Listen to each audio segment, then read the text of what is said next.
Muy buenas tardes a todos, muchas gracias por conectarse. Les presentamos a Alberto Venegas Lynch, también conocido como Berti. ¿Te tratamos como Berti? Sí, totalmente. Así nadie me dice Alberto. Nadie te dice Alberto. Me imagino para no confundir ahí con los Albertos del linaje. Claro, con mi abuelo y con papá, pero en la práctica nadie me ha dicho Alberto, así que Berti. Berti nomás. Y también vi que no me gusta que te tratan de usted, así que...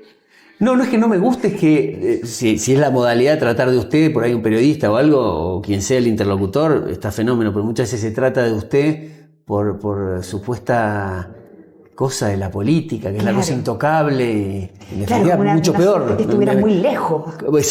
Exacto. Al revés, la cosa cercana, no tanta pleitesía monárquica, viste que venimos de esa tradición. Entonces no, con más razón tratame de vos, le digo a los periodistas. Incluso lo de Berti piensan que es algo así de confianza y no, es porque me dicen así. Toda la vida. Así que bueno, es todo un proceso que me van conociendo, porque yo no vengo de la política y pasa porque se relajen, pero venimos mucho eso de la cosa del auto, el chofer, los A8 con las motos de escolta y yendo a edificios grecorromanos con cúpulas y se ponen los intocables, cuando en realidad son empleados nuestros. Por eso yo digo, no, tú tíame, pues soy empleado tuyo. Eso es muy interesante lo que estás hablando, porque todo lo que trata de entender ahora el Estado como empleados públicos, a fin de cuentas son empleados del pueblo, de la gente. Totalmente, eso es el Estado. Totalmente. Y eso nos lleva a nuestra primera pregunta. Esta última elección claramente demostró una derrota del peronismo, de 11 puntos, o sea, no es menor. Pero esta ideología se siente, por lo que vemos nosotros, cala hondo en la sociedad argentina. Lo que pasa es que, por lo que yo tengo entendido, el peronismo ha sido capaz de comprar a los ciudadanos a través de bonos y a través de beneficios. Uh-huh. En ese sentido, ¿tú crees que el triunfo de Milei sea una derrota más bien a largo plazo del peronismo? Y si no, ¿cómo piensan llevar a cabo un cambio cultural para que el peronismo mismo no siga hundiendo a la sociedad argentina? Bueno, el peronismo, yo no lo cerraría el peronismo, porque en definitiva la casta política de las ideas socialistas están representadas en distintos partidos. El peronismo ha sido la más representativa para ilustrar en definitiva lo que es la casta, pero también el radicalismo, por ejemplo, ha perdido su tradición de Leandro Alem, que ha sido su fundador, que era liberal, y ahora están todos aliados con la Internacional Socialista, en fin, la coalición cívica, no sé si, conoce por ahí el armado político con el detalle argentino, pero es los colectivistas contra la libertad, digamos, básicamente eso es lo que se trata. Y lo que tenemos que ser conscientes en el proceso de salida es el concepto de las restricciones que hay por estar en el quinto subsuelo del infierno. Hay restricciones, no podemos pasar de un salto al cielo y tachar el tema de los planes sociales, que en definitiva es reconocer que es un puñal clavado en la espalda, en la dignidad de las personas, en lo que es justamente el clientelismo, en ese clímax que tiene el político hoy, de transformar la cosa en la tiranía de las mayorías, ese contrato tácito que hace con las minorías, decir, vos sos una persona que te han hecho a un lado, y en definitiva el rico es rico porque es pobre, y toda esta cultura del dogma Montaigne del resentimiento para expoliar a las minorías, y en definitiva lo que quiere el político es perpetuarse en el poder y tener el voto de las mayorías. Entonces, hoy el estado de situación es que tenés gente desaprovechada, capital humano desaprovechado con el tema del clientelismo, pero con mucha esperanza del lado argentino de ver que hay provincias, feudos monárquicos justamente basados en este tema, que el 80% a veces o más de la población son empleados públicos o tienen planes sociales, de manera que es todo un tema de chantaje y administración de la pobreza, de sustentabilidad de la pobreza. Al feudo le interesa que sea sustentable la pobreza. Entonces, yendo al punto de la salida es no tocar esas partidas sociales, reconocer a esa gente como víctima del sistema, porque incluso juega en contra de un programa político, es decir, cortamos con los planes sociales cuando hay un desempleo fenomenal, donde la pobreza, la mitad de la Argentina es pobre, aún trabajando. Entonces sería un error grave y una cosa creo que también injusta para las víctimas. Hay que ir al victimario, que es el Estado. Entonces reducir el tamaño del Estado. Se ha hecho un programa de donde roba la política de casi 13 puntos del PBI, que permite después bajar impuestos. Eso descomprime al sector privado, además que desregulás, creo que hay como 70.000 regulaciones en la Argentina, modernizar el sistema laboral, que hoy es una maraña de regulaciones y es refractaria a la empleabilidad, y después abrirse al mundo. Pues en definitiva no podemos ser una isla, una tribu, esta cuestión de vivir con lo nuestro, la cosa cepalina que hemos vivido mucho, el nacionalismo xenófobo, incluso va en contra del intercambio libre, gente pacífica quiere intercambiar socialmente, culturalmente, desde el punto de vista religioso, desde el punto de vista comercial y económico también. Junto con la reforma fiscal que va en paralelo, la reforma monetaria que va en paralelo a todo lo que te conté, hace que florezca el sector privado que hoy en la Argentina está totalmente deprimido.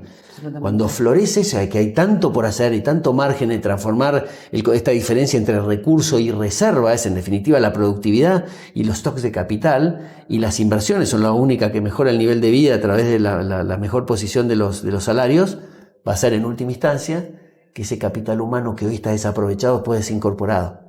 Entonces creo que esa es la secuencialidad que necesitamos a partir de estar, como digo, en el fondo del mar. Sí, me queda clarísimo que hay como una suerte de idea a largo plazo de cómo hacer este cambio estructural en Argentina. Y en ese sentido, en el corto plazo quería preguntarte, la primera minoría en este minuto la tiene Unión por la Patria, y entre La Libertad Avanza y Juntos por el Cambio, en este minuto no tendrían mayoría en el Senado. En la Cámara de Diputados el escenario es un poquito más prometedor, pero aún así necesitarían amplias mayorías, creo yo, para poder implementar algunos de los cambios descritos en el programa de gobierno. Uh-huh. Como diputado de la Nación, ¿ves posible lograr acuerdos para cambiar las leyes que necesitan ser modificadas? Y de aquellas, quería preguntarte, ¿cuáles son las más importantes para el próximo gobierno de Milei? ¿Creen que lleguen a buen puerto estas leyes que quiere cambiar?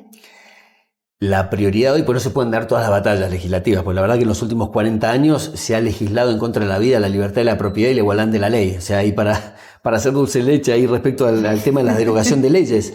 Pero hoy, ¿cuál es el foco principal del Poder Ejecutivo que se va a trasladar como propuesta al Legislativo? Es bajar el gasto de la política, como decíamos, donde roba la política, y bajar impuestos, la reforma fiscal. Esa es hoy la prioridad. Pero antes me habías hecho por ahí otra reflexión. Finalmente, que se necesita una mayoría. El tema del mapa legislativo. Sí. Yo no hice el conteo, digamos, de dónde yo me metí a contar. Vale, pero estás asumiendo posiciones que quizás te lleve sorpresa. ¿Por qué? ¿Cómo lo veo yo? Al menos en la Cámara Baja veo un gran salto y yo siempre digo, toda travesía empieza por un primer paso. De manera que tener una tercera fuerza, que es la de Javier Milei, es bienvenida después de un bipartidismo histórico. Entonces eso es importante. Y no lo ha hecho con 2 diputados. Bueno, lo ha hecho hace 2 años con Javier y con Vicky, pero digo, en este proceso electoral presidencial, lo ha hecho con casi 40 diputados. Que es un punto interesante sí. de comienzo. Sí. Te aclaro que esto que tú dices de que no tenemos una mayoría, le hubiera pasado a Bullrich, le hubiera pasado a Unión por la Patria también, o sí. Unión por la Plata, como y a Javier. Sí. Cosa que también, yo insisto, que es un proceso interesante pensado y de marcos institucionales pensado en la Constitución, que existan estas minorías donde hay que negociar y no exista la suma del poder público, porque los periodistas muchas veces me dicen, pero ¿cómo van a hacer sin la mayoría? Pero es parte de la democracia justamente que existan estos contralores y cruces para la negociación. O sea, es una parte natural y esperable de la democracia. Ahora, dicho esto, volvemos al mapa de lo que uno puede suponer. La Libertad Avanza parado en ese lugar. Juntos por el Cambio, que se ha roto, se ha fracturado virtualmente después de las PASO. Creo que hay mucha gente valiosa que tiene distintos matices de la mirada liberal, pero converge en lo urgente de hoy, que es bajar el gasto de la política, bajar impuestos y confluyen en la idea que en definitiva el crecimiento lo ofrece el sector privado. No hay crecimiento del sector público. Todo lo que hace el Estado consume capital. Entonces tenemos que fijarnos bien especialmente qué le pedimos al Estado que haga, porque los políticos no ponen dinero de su propio bolsillo. Y después tenés el otro, el político tradicional, el que está parado más en el borderline, que si bien no comulga netamente con las ideas liberales o esta reforma del Estado y se resiste un poco, tiene que pensar de cualquier manera que tiene que saber leer lo que el domingo le dijo el electorado. Claro. Y que el político, si no interpreta eso y cambia su discurso y en los hechos, se lo lleva puesto a la opinión pública. Y has visto casos particulares de citas que voy a tomar de representantes de la política que decían, bueno, hay que pagar los impuestos con alegría, decían. Eso ya en la... ¿Quién? En la vida ha pagado un impuesto con alegría. Bueno, en la situación actual de la Argentina y la batalla cultural, que estamos haciendo referencia muy al principio, hace que el político no pueda ya decir eso porque pierde votos. Y eso es ahora también pasar a los hechos, a las votaciones, porque va a estar en el spotlight de la gente diciendo, che, flaco, este es el que justamente es parte de la casta, porque la casta es el tipo que quiere seguir viviendo de los privilegios de la gente. Con lo cual yo veo con buenos ojos y con buen ánimo el proceso, que seguramente no va a ser fácil, pero el proceso, digamos, del Poder Legislativo en torno a los cambios 180 grados que hay que hacer en la Argentina. Sí, no, de todas maneras. Me voy a saltar una porque creo que ya la respondiste, así que voy a ir directamente. Una de las medidas más controversiales y que quizás fue la que en redes sociales reventó más, y yo vi tantos memes y tantos videos al respecto, era la de terminar con el Banco Central. Sí. ¿Podrías explicarnos un poco por qué una medida así es necesaria en Argentina, a diferencia de Chile, donde nosotros dependemos de la autonomía del Banco Central? ¿Por qué en Argentina sería necesario? Y de seguir adelante con deshacerse del Banco Central, ¿cuál sería el contrapeso que le entregarían al Ministerio de Economía para controlar la inflación?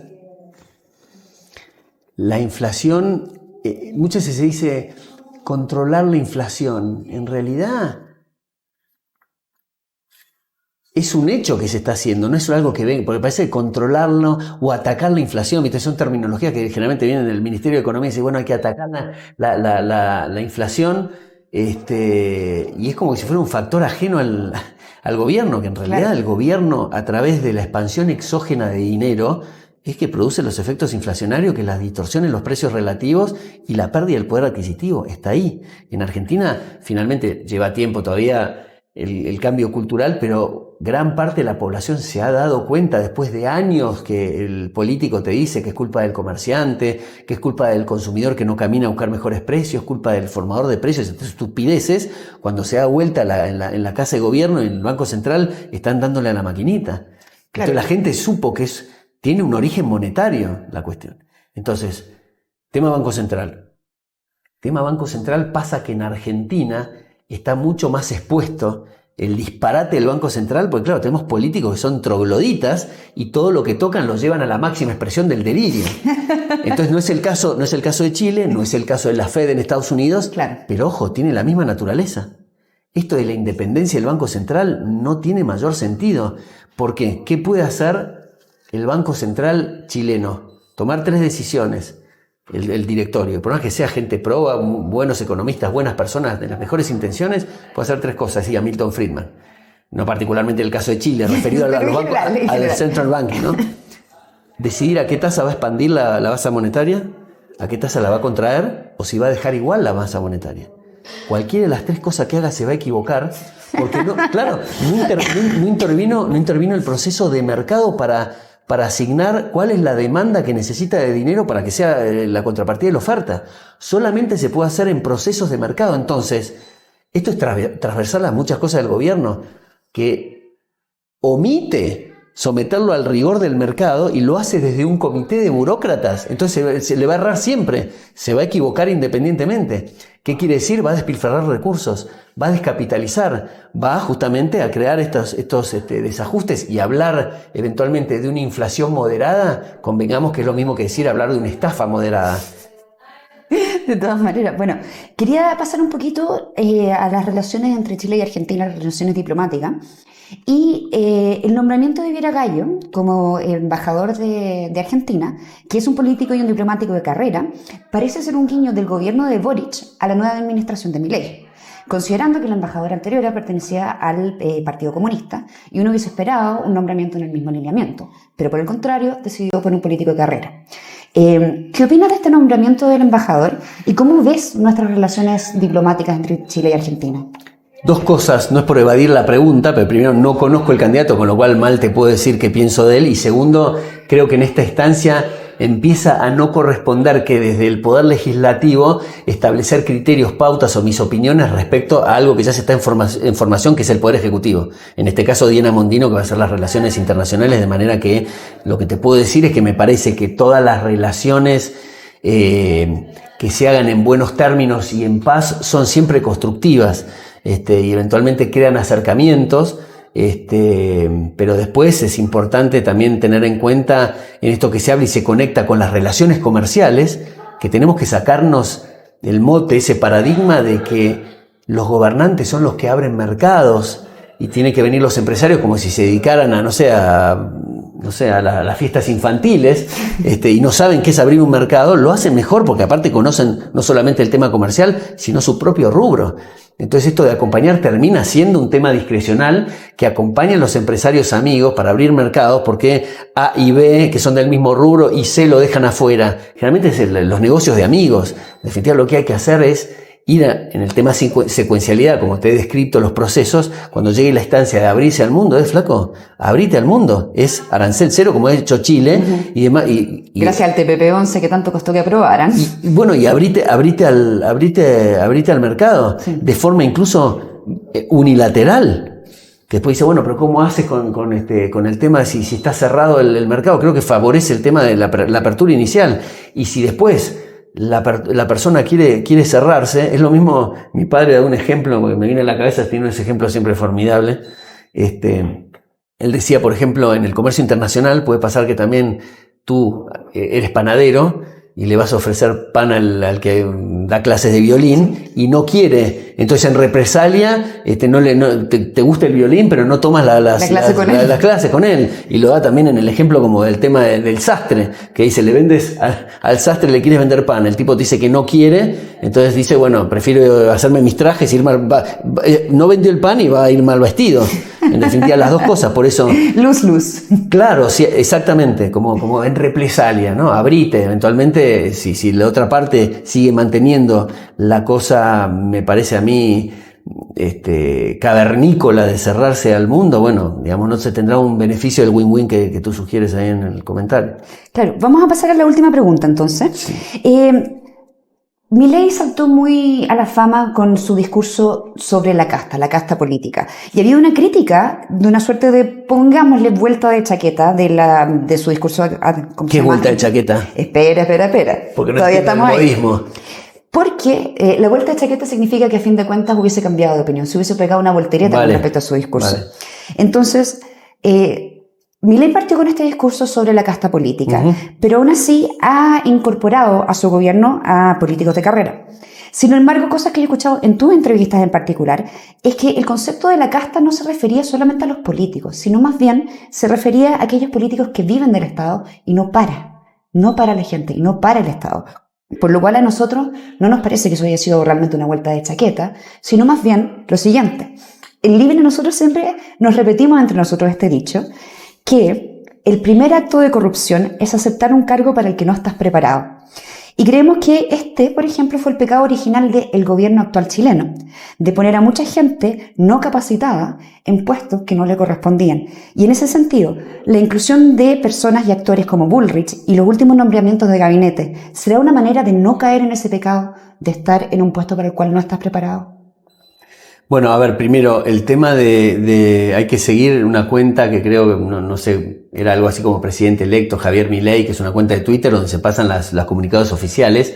Hay muchas posiciones del Ejecutivo que son rumores, son filtraciones y demás, que cuando Javier, como el caso del Banco Central, que dijo que no es negociable, te está transmitiendo hacia dónde va respecto a la reforma monetaria, tenga matices o no el tema de la dolarización. Entonces, en esto, las personas que integran el Poder Ejecutivo ya lo dirá, por eso no quiero ir a temas personales de Bullrich o no Bullrich, pero sí creo que coincido y has interpretado bien por ahí lo que he tratado de transmitir respecto al concepto de la casta, que es justamente vivir del privilegio y resistirse a eso. ¿Los ñoquis cómo le decían? ¿No le dicen los ñoquis a usted? El ñoqui es el que va a trabajar el que no va a trabajar en el Estado y cobra del Estado. Por ejemplo, hay casos que directamente no van a trabajar y pasan a cobrar a fin de mes. Entonces esa gente, por supuesto, no es un plan social o un empleado público que quizás tiene que ser reubicado por su capacidad y demás. Es alguien justamente que está cobrando algo de laburante que tiene 3 trabajos y te toma 14 colectivos para cubrir eso y lo está pagando a alguien. Bueno, esa gente sí tiene que ser eyectada, digamos, del sistema. Pero esa diferencia que te hago de casta me parece importante.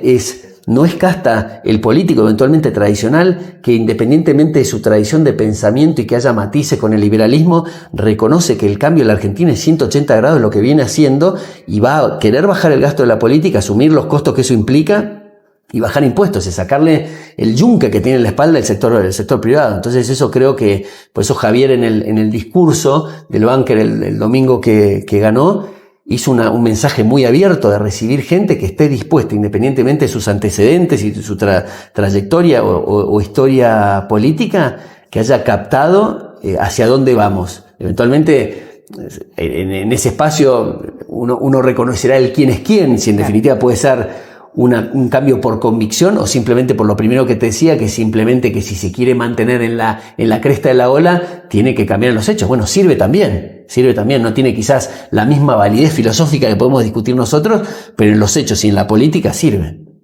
Excelente. Muchísimas gracias por darte tiempo de conversar con nosotros. A ti, muchas gracias. Muy buena tarde. Buenas noches a todos. Muchas gracias a Berti. Un gusto conocerte. Gracias, igualmente.